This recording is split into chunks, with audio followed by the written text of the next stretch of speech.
शादी का कर्ज। इतनी मॉडर्न शादी की है कि मेरे मुंह से वाह नहीं वाव निकल रहा है। हाँ, पहले तो बस सुना ही था कि 56 भोग होते हैं, आज चख भी लिए। अरे मैं अपनी बेटी की भी ऐसी ही शादी करवा दूंगी। अरे तुम कहो तो शाहरुख खान को बुलवा लेते हैं दर्द डिस्को करने। अच्छा अच्छा, आप बुलवा सकते हैं उसको। हाँ हाँ, सुबह ही तो बात हुई थी फोन पे। कह रहा था कि चचा जी कोई काम हो तो बताइएगा आपकी बेटी की शादी में, दोन पत्तल भी उठाने आ जाऊंगा। आप मजाक कर रहे हो जी। अरे शुरू तो तुमने ही किया था। अरे इतनी महंगी शादी थोड़ी ना हो पाएगी हमसे। नहीं नहीं करते, 25-30 लाख का खर्चा है। हम 3-4 लाख से ज्यादा सोचेंगे तो 3-4 साल कंगाली में गुजारेंगे। वो देखो, अंग्रेज नाचने वाली लड़कियां।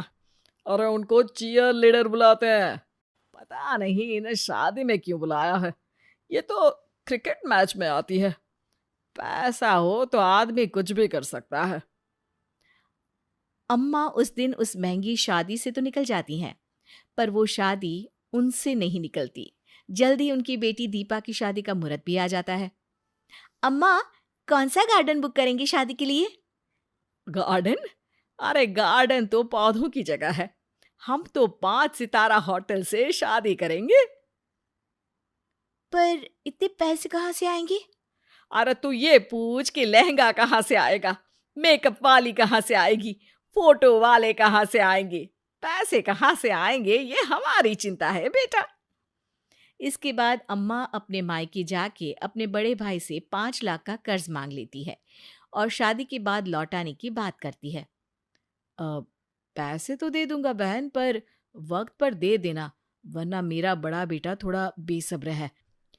घर आके चिल्ला चिल्ली करके बेइज्जती कर दे वैसा है। तू चिंता मत करना, ब्याज समेत पैसा लौटा दूंगी तेरा। अम्मा शादी की तैयारी में लग जाती है। हमारा बजट ही नहीं है 1,000 लोगों को बुलाने का। शादी है या लंगर? और डांसर क्यों बुक करने लगी हो? मेहमान ही नाच लेंगे। और ये पटाखे इतने क्यों फोड़ने हैं? दिवाली पे फोड़ लेते हैं ना।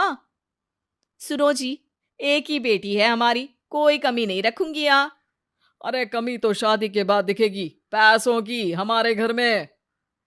शादी हो जाती है और ऐसी होती है कि सब देखते रह जाते हैं। दुल्हन देखी, ऐसे सजी है जैसे मिस इंडिया हो। और खाने में मुझे आज तक बस चाइनीज ही पता था बाहर का, पर इन्होंने तो इटालियन, मैक्सिकन और पता नहीं कितने देशों की डिश बनाई है। यार बहुत ही ज्यादा लेविश शादी हो गई।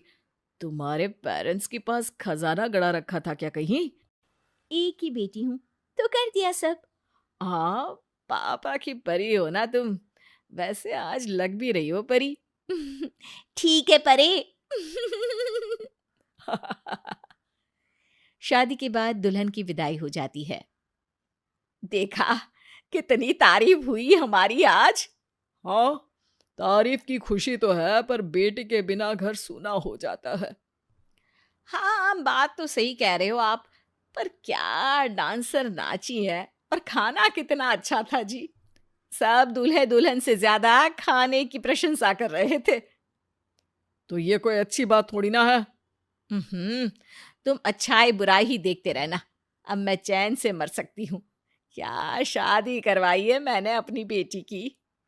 शादी के कुछ दिन के बाद अम्मा के पास उनके भाई के बड़े बेटे का फोन आ जाता है। बुआ, पैसा लौटा दो, शादी तो बड़ी कर ली, तारीफ के चक्कर में भूल गई कि कर्जा कितना लिया था।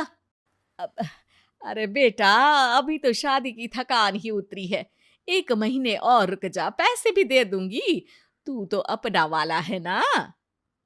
देखो, अपना वाला हूं इसीलिए तो वक्त पे पैसा नहीं दे रही हो, किसी दूसरे से मांगती तो सब टाइम पे हो जाता ना। अरे बेटा, थोड़ा सा सब्र खा, जल्दी पैसे भी मिल जाएंगे। फोन काटते ही अम्मा बाबा को सब बताती है। मैं तुमको कुछ कहना ही नहीं चाहता, क्योंकि अब सुनने से क्या फायदा, जब वक्त था तब तो सुन नहीं रही थी। फिर भी मेरे पास कुछ पैसे हैं, दे दूंगा। 1.5 लाख है, ये लो। हाँ, और बाकी मैं जेवर बेच के कर लूंगी। फिर भी 4 लाख ही होंगे, कर्जा तो 5 लाख का है, बाकी ब्याज कैसे देंगे? राम जाने। वाह वाह, राम तो जानता ही है सब, पर तुमने नहीं जाना कि अब पैसों के लिए हमें किस हद तक जाना पड़ेगा। बाजार में जेवर बेचने गई अम्मा की उम्मीद तब टूटी जब उनको पता चला कि सोने चांदी का भाव बहुत नीचे है। कुल मिला के अब उनके पास 3 लाख ही हुए थे। अब अम्मा ने बड़े भाई और उसके बेटे का फोन उठाना बंद कर दिया। एक दिन बेटी और दामाद उनसे मिलने आते हैं। आपकी बेटी से ज्यादा तो मुझे आपकी याद आती है सासू माँ, तो सोचा मिल के आ जाते हैं। अच्छा लगा तुमको देख के बेटा। और हमको देख के कैसा लगा बुआ? आ, बेटा, अच्छा ही लगा कि तुम आ गए। कैसे हो? अम्मा, हम जरा परेशान है। उका है ना, एक बुढ़िया हमार बाबूजी से पैसा ले गई थी बेटी की शादी के खातिर, लेकिन अब ऊ हमार फोन ही नहीं उठाती, तो हम सोचे मिल ही आते हैं। आपको कोई अम्मा दिख रही है बाबूजी, या दीदी जी, या नए नए फ्रेश जीजा जी? आपको कोई अम्मा दिख रही है? अम्मा उसके नजदीक जाकर फुसफुसाते हुए कहती है, अरे बेटा, ऐसा मत कर, पैसे आते ही हम तेरे पैसे लौटा देंगे। दामाद सुनेंगे तो अच्छा नहीं लगेगा। अरे अच्छा क्यों नहीं लगेगा? सुनो दामाद जी, ये हमार बुआ है, पिताजी से शादी के लिए कर्जा लिया था, अब दे नहीं पा रही है तो कह रही है कि तेज मत बोलो, मतलब पैसे भी हम दे और चुप भी हम रहे। ए मिस्टर, माइंड योर लैंग्वेज। अरे लैंग्वेज तो आप माइंड करिए, हमारा माइंड सिर्फ पैसों पे है। 5 लाख नगद और बाकी 75,000 बाद में चलेंगे।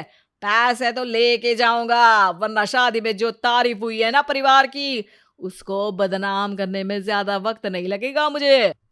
वैसे भी सोशल मीडिया का जमाना है, 2 मिनट नहीं लगते बेइज्जती होते।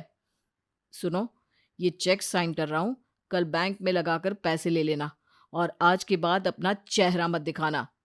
क्यों, अच्छी चीजें देखने की आदत नहीं है क्या? जोक था, जोक। ठीक है नए फ्रेश जिज्जा जी, पैसों का मामला नहीं होता तो यहाँ आता भी नहीं।